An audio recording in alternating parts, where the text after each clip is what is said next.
Welcome to India versus England. Anderson Tendulkar Trophy with you. Match பார்த்தல. Day one நல்லா போச்சு. செமையா போச்சு.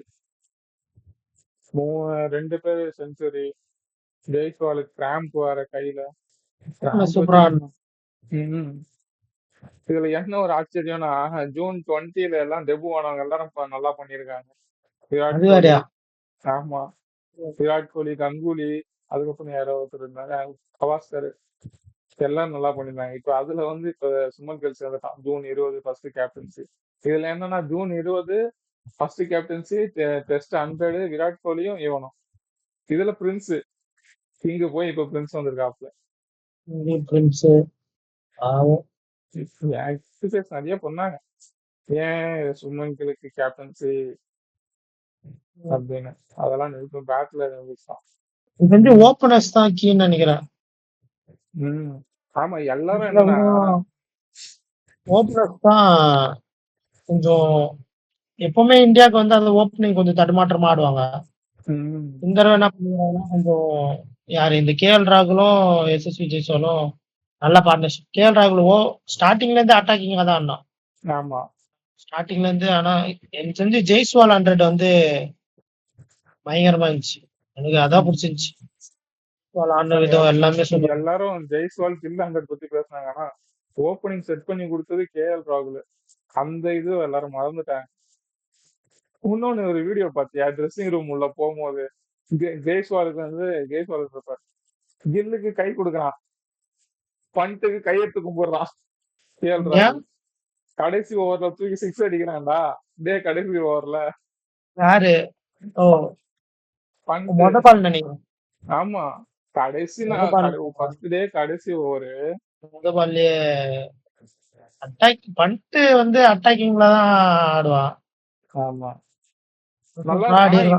ஆனா ஏன் இன்னைக்கு விளையாடுனது வந்து நல்லா இருந்துச்சு. எல்லா பாலும் அட்டாக்கிங் போகாம எனக்கு தெரிஞ்சு அவங்க வந்து போலிங் லைனப் வந்து கொஞ்சம் தவறு பண்ணிட்டாங்கன்னு நினைக்கிறேன். போலிங்காவே அந்த அளவு இம்ப்ரெசிவா போடல.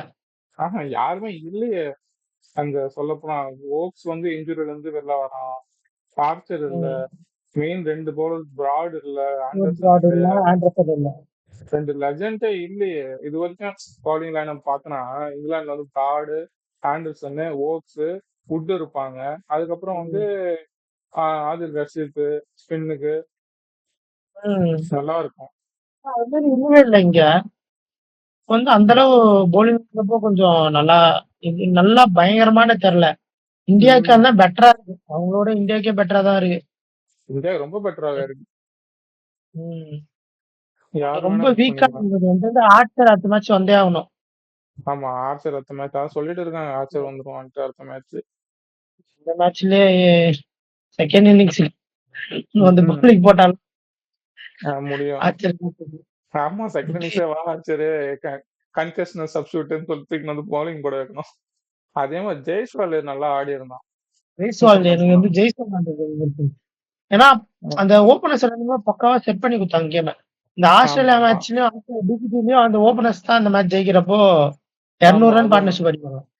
அது வந்து ரொம்ப மெயின். இது மாதிரி விக்கெட்ல இங்கிலாந்துல விளையாடுறப்போலாம் இந்த ஓப்பனிங் கொஞ்சம் செட் பண்ணி கொடுத்தாதான் கொஞ்சம் கரெக்டா இருக்கும். அது மாதிரி அதுக்கு எதுவுமே சூப்பரா ஆடினாங்க 2 பேரும். கேஎல் ராகுலும் சரி, அந்த மேட்ச்ல ஜெயிச்சதும் ஜெய்ஸ்வாலும் கேஎல் ராகுலும் வந்து இது பண்ணிருப்பானுங்க, செஞ்சுரி பார்ட்னர்ஷிப் வந்திருக்கும். நல்ல நேத்து விளையாடுனது ரொம்ப நல்லா இருந்துச்சு. எல்லா பாலும் அடிக்க போல, எல்லாம் கேப்லயே பிக் பண்ணி கேப்லயே எடுத்துட்டு போயிட்டு இருந்தான் நிறைய பால்ஸ். அவங்க மேல போடுறன்னு ரொம்ப சில பால் அப்படியே போட்டு கொடுத்த மாதிரி இருந்துச்சு. அவன் அழகா அடிச்சுட்டு போயினே இருந்தாங்க. 4 பால் ஃபுல் பால் தான்டா போட்டானுங்க. போன ஆள் இல்ல, நல்லா போட்டு கொடுத்த மாதிரி அவன் அழகா ஆடிட்டு போயினே இருக்கான். ஜெய்ஸ்வாலும் சரி, இவனும் சரி, இன்னும் சரி. பண்ட் வந்த உடனே ஸ்டோக்ஸ் தூக்கி ஒரு 4 விட்டான், இறங்கி அவன் மண்டை மேலே ஒரு 4 ஒன்று வச்சான், மண்டைக்கு மேல. சரியான இது இருந்துச்சு அது கூட. அதுக்கப்புறம் ராகுல் உட்காந்துட்டு வேடி பார்த்தோம். இந்த பிச்சுல நான் போய் விட்டு வந்தோம். ஒரு 10 நிமிஷம் லஞ்சுக்கு முன்னாடி ஆடி இருந்தானா அவன் ஒரு செஞ்சுரி போட்டிருக்கலாம். ராகுல் மிஸ் பண்ணிட்டான். நல்லா இருக்கு. சாய் சுதர்ஷன் ஐயோ அதுதான் ரொம்ப கஷ்டமா இருந்துச்சு. செகண்ட் இன்னிங்ஸ்ல மேக் ஓவர் பண்றாங்க. ஆமா அன்னைக்கு வைடு வாங்க வேண்டிய பால வந்து அண்ணன் போய் பேட்ல வச்சு அதே மாதிரி அவங்க வந்து அந்த விக்கெட் எடுக்கணும்ன்றதுக்காகவே லெக் ஸ்லிப் வச்சிருந்தானுங்கடா. பால் அங்க போகவே போகலனாலும் லெக் ஸ்லிப். ஏன் சுப்மன் கில் கேப்டன்சின்னு சொல்லி கேட்டு இருந்தாங்க. சரி பேட்டிங்ல சரி செஞ்சுட்டான். பவுலிங்ல என்ன பண்ண போறான்னு தெரியல. பவுலிங்க்கு பும்ரான்னு ஒரு இது இருக்கு. இல்ல அப்படி இல்ல, நம்ம வந்து இந்த ஒரு மேட்ச் அப்படின்லாம் பார்த்தலாம் முடியாது. இந்த மேட்ச்ல அவன் எவ்வளவு ரன் அடிக்கிறான்னு, ஏன்னா அவன் இத்தனை மேட்ச் அவன் ஃபெயில் ஆயிருக்கான். இப்போ ஃபெயில் ஆயிட்டு இப்ப இந்த மேட்ச்ல மட்டும் தான் ஆடிருக்கானே அவன். அதனால நம்ம அவன் ஓடிஐல வேற மாதிரி ஆடி இருக்கான். ஆனா டெஸ்ட் மேட்ச்ல கொஞ்சம் லைட்டா தானே, ஒரு மேட்ச் நல்லா விளையாடுனதை பார்த்து நம்ம கன்ஃபார்மா பண்ண முடியாது. பார்ப்போம் இப்போ சீரீஸ் ஃபுல்லா பார்ப்போம் எப்படி ஆடுறான்ட்டு. சீரீஸ் ஃபுல்லா நல்லா ஆட்டானா கரெக்டா செட் ஆயிடுவான்னு நினைக்கிறேன். அவனுக்கு அமைஞ்சிருக்கு பாடுறா, கோலி, கிங்கு, இவன் பிரின்ஸ், அது மாதிரி ஜூன் 20 ஃபர்ஸ்ட் கேப்டன்சி, அதே மாதிரி செஞ்சுரி, அந்த லெஜெண்டரி லிஸ்ட்ல வந்து சேர்ந்துட்டான் பாரு. இது வரைக்கும் 4 பேர் தான் செஞ்சுரி அடிச்சிருக்காங்க. ஃபர்ஸ்ட் கேப்டன்சி வாங்கி விஜய் ஹசாரே 1951 அடிச்சிருக்காரு. அதுக்கப்புறம் 1976ல சுனில் கவாஸ்கர், அதுக்கப்புறம் விராட் கோலி, அதுக்கப்புறம் இவன். நல்லா போச்சு. நிறைய ஃபுல் பால் போட்டாங்க, அழகா cover drive, gap. India team வந்து அவ்வளவு போர் அடிச்சிருக்காங்க. ஆமா கிட்டத்தட்ட எவ்வளவு ஒரு 50 போர் அடிச்சிருப்பாங்களா? 50 தெரியல. ஒரு நாள்ல அடிச்சிருப்பாங்கன்னு நினைக்கிறேன். ஆமா 45 போர் என்னமோ நினைக்கிறேன். எல்லாம் கேப் தான், எல்லா பாலையும் அடிக்க போல, கரெக்டா கேப்ப பார்த்து அடிச்சானுங்க. இங்கிலாந்து இதுக்கு பதில் எப்படி ஆட போறாங்கன்னு தெரியல. ஒரு 550 அடிச்சாலே இந்தியா சேஃப்னு நினைக்கிறேன். ஆமா அவனுக்கிட்ட பேட்டிங் இருக்குடா, பவுலிங் தான் இல்ல, பேட்டிங் இருக்கு. ஜாக்ராஜ் ஆடுவான். இல்ல எல்லாமே இருக்கு. ஆனா இங்க என்னன்னா அவங்களோட நம்ம பவுலிங் லைனப் நல்லா இருக்குல்ல. அது என்ன உண்மைதான். ஏன்னா 6 பேர்கிட்ட ஆடுவானுங்க. ஜாக் ராலி ஆடுவான், போப்பு, அதுக்கப்புறம் ரூட்டு. அவன் கட்டையை போட்டானா சொல்லவே தேவை. அவன் இன்னும் ஒரு 10 நாள் ஆடணும்னா கூட ஆடுவான். அதுக்கப்புறம் சொல்ல போனா Ben Duckett, Harry Brooks. Harry புரூக்லாம் is run rater 2023 2025 is run rater for England. அதுக்கப்புறம் பென் ஸ்டோக்ஸ். ஆமா நேற்று பென் ஸ்டோக்ஸ் மட்டும் தான் பால் ஸ்விங்கே ஆச்சு, மத்த யாருமே ஸ்விங் பண்ணல. என்னன்னே தெரியல. வந்து என்ன இதுல அவன் போடலாம். ஆமா லென்த்தே போடல, ஒரே பாலே யாரும் போடல, ஸ்லோவாவும் போடுறான் அவன். அவ்வளவு வேகமா ஃபர்ஸ்ட் வந்து அவனுக்கு ஆண்டர்சன் இருப்பான், பிராட் இருப்பான், சப்போர்ட்டிங் பவுலரா ஓக்ஸ் இருப்பான். இப்போ ஓக்ஸ் மெயின் பவுலர், அவன் தான் எக்ஸ்பீரியன்ஸ் மெயின் பவுலர். அதுக்கப்புறம் பார்த்தா யாரு பென் ஸ்டோக்ஸ், வேற யாருமே கிடையாது. இப்ப ஜாஸ்டங் போடுறான், அவன் நியூ தான் இந்த ஃபீல்ட் இதுக்கு, இந்த டோர்னமெண்ட்டுக்கு. அவன் ஓக்ஸ் மட்டும் தான் போடுறான், ஆனா அவனுக்கும் ஸ்விங் ஆகல. ஆனா இதுல என்ன ஸ்டாட்ஸ்னா ஃபர்ஸ்ட் பவுலிங் எடுக்கணும் தான் ஜெயிக்கிறாங்க, அது ஒரு ஸ்டாட்ஸ் இருக்கு. அதே மாதிரி இருக்கிற ஆமா அதே மாதிரி இருக்கிற எல்லா இப்ப இந்த 5 டெஸ்ட் மேட்ச் நடக்கிற ஸ்டேடியம்ல இதுல மட்டும் தான் கொஞ்சம் பால் பேஸ்ல வரும், பவுன்ஸ் ஆகும். இந்த மேட்ச் டிரால முடியுமா? இந்த மேட்ச் டெஸ்ட் மேட்ச் எனக்கு தெரிஞ்சு வின் ஆயிடுவான்னு தான் நினைக்கிறேன். இந்தியா ஆடுவாங்கன்னு வச்சுக்கோங்க. ஆமா இப்ப வந்து அடுத்த 2 நாள் இப்போ ஒருவேளை இங்கிலாந்து நல்லா விளையாடுனாங்கன்னா அவங்க ஒரு 2 நாள் 1 நாள் விளையாட்டாங்கன்னா நிச்சயமா மேட்ச் டிரா மோஸ்ட்லி. எனக்கு தெரிஞ்சு இவனுக்கு என்ன டார்கெட் பண்ணுவானுங்கன்னா, இன்னைக்கே 350 ரன் அடிச்சிட்டானுங்க. சோ எப்படி இருந்தாலும் ஒரு 600 ரன் அடிச்சுட்டு 10 விக்கெட்ஸ் எடுத்துட்டு ஃபாலோ த்ரோ கொடுத்துருவானுன்னு நினைக்கிறேன். அதுக்கப்புறம் இவனுங்களை விக்கெட் எடுக்கிறதா அந்த மாதிரி தான் போகும்னு நினைக்கிறேன். ஒண்ணு டப்புன்னு 20 விக்கெட் எடுக்க பாப்பானுங்க, அவ்வளவுதான்.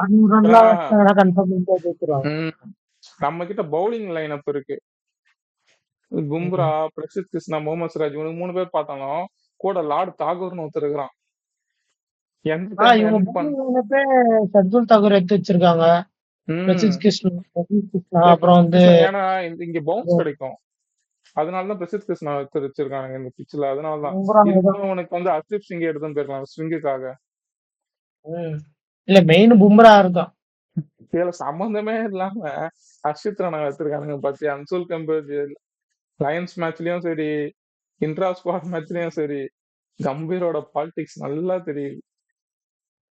நல்லா ட்ரெண்டா போச்சுடா. போட்ட ஷார்ட்ஸ் ஜஸ்டிஸ் ஃபார் கம்போஸ்னு போட்டேன்டா. போட்ட 1/2 மணி நேரத்துல 700 வியூஸ்ரா. ம். எல்லாரும் அதான் சொல்லியிருந்தாங்க நிறைய ரிவ்யூவர்ஸ். அதுக்கப்புறம் நம்ம கிட்ட ஸ்பின்னு பார்த்தா ரவீந்திர ஜடேஜா இருக்காப்ல. ஜடேஜா மட்டும் தான் இருக்காப்ல. வேற யாரும் இல்ல. நம்ம பவுலிங் ஸ்குவாட்ல லைனப் எனக்கு கூட தெரிஞ்சு ஸ்பின்னர்ஸ் இருக்காங்களா? புரியல. ஸ்குவாட்ல இருக்காங்களா ஸ்பின்னர்ஸ்? ஸ்குவாட்லாம் இருக்காங்களே. குல்தீப் யாதவ் இருக்கா? இருக்கான்னு நினைக்கிறேன். குல்தீப் யாதவ், ஓ, அதுக்கப்புறம் வாஷிங்டன் சுந்தர், வாஷிங்டன் சுந்தர். இவங்கெல்லாம் இப்போ இருக்காங்க. இவங்க 2 பேரும் இல்ல. விராட் கோலி, ரோஹித் சர்மா இல்ல. ஆனா அந்த மிஸ்ஸிங் தெரியல. மெஜாரிட்டியா தெரியலனா தெரியல. அந்த அளவுக்கு நல்ல பேட்டிங் ஆடிடுறானுங்க. Start up கொடுத்துடுறானுங்க. ஸ்டார்டிங்கே ஓப்பனிங்கே கொடுத்துடுறானுங்க. சோ வந்து ரோஹித் சர்மா வந்து அந்த ஒரு அளவுக்கு ஒரு வருஷமா ஃபார்ம்லயே இல்ல. ஆமா ரோஹித் சர்மா அது ஒரு ஆமா அது தாண்டறதுக்கே அது கணக்கு அது கணக்குல தெரியல. இல்ல, ரோஹித் சர்மா வந்து 4 ஓவர் தாண்டறதே கொஞ்சம் கஷ்டம் தான். ஆமா 4 ஓவர்லயே ரோஹித் சர்மா காலி பண்ணி விட்டுருவாங்க. ம் சரி இந்த டே 2க்கு அவங்க என்ன பண்ணுவாங்க? ஒண்ணு செக்ஷன்ல ஒரு விக்கெட் எடுத்துடணும். ஃபர்ஸ்ட் செக்ஷன்ல ஒரு விக்கெட் எடுத்துடணும் தான் பாப்பானுங்க. எனக்கு தெரிஞ்சு இந்தியா ஆடுவாங்க. இன்னும் கருண் நாயர் இருக்கான், இன்னும் ரவீந்திர ஜடேஜா ஆமா இருக்கான். ஆமா அந்த ட்வீட் ரிஷப் வேற பண்ட் ஒண்ணு ஃபர்ஸ்ட் போட்டு விக்கெட் எடுக்கணும். ரிஷப் ஆமா பண்ட் விக்கெட் ரிஷப் பண்ட் எடுத்தாகணும். எடுக்கணும். ஆமா இன்னும் கில் இவங்கெல்லாம் விக்கெட் எடுத்தாதான் அடுத்தது வந்து யோசிக்க முடியும். ஆமா கருண் நாயர் இவன் இருக்கான், ஜடேஜா இருக்கான், ஆமா சர்துல் இது தக்கூர் அவன் ஒரு ரன் ரிஷப் பண்ட் எல்லாம் ஆடுவான். வெயிட்டிங்ல வேற இருக்காங்க அந்த செஞ்சுரிக்கு. செஞ்சுரி அடிச்ச உடனே குட்டி கட்டம் போடுவானா அந்த சம்மர் ஸ்லாட். அது வேற ஒரு வெயிட்டிங். எனக்கு தெரிஞ்சு அதிரடியா தான் ஆடுவான். ஆமா எனக்கு தெரிஞ்சு ஃபர்ஸ்ட் செஷன்ல ஒரு விக்கெட் விட்டு அதுக்கப்புறம் லஞ்சுக்கு அப்புறம் கொஞ்சம் டீ பிரேக் அப்புறம் கொஞ்சம் எடுத்துட்டு போவாங்க அந்த மாதிரி இருக்கு. கன்ஃபார்ம் 600 ரன் டார்கெட் பண்ணுவாங்க. ஆமா. ஆமா எனக்கு தெரிஞ்சு 4வது வந்து கருண் செஞ்சுரி போட்டாலும் பெரிய ஆச்சரியப்பட வாய்ப்பு இல்லை. பெரித்தனமும் உட்காந்து இருக்கான். அப்போ second give me cricket second chance இப்ப கொடுத்துருக்காங்க. இதை விட்டானா அப்போ கம்பீர் இதை விட்டானா கிடையாது. ஏன்னா இல்ல, அவன் ருத்ராஜ் ஃபர்ஸ்ட் மேட்ச்லயே நல்லா பண்ணியிருக்கான் அவன்.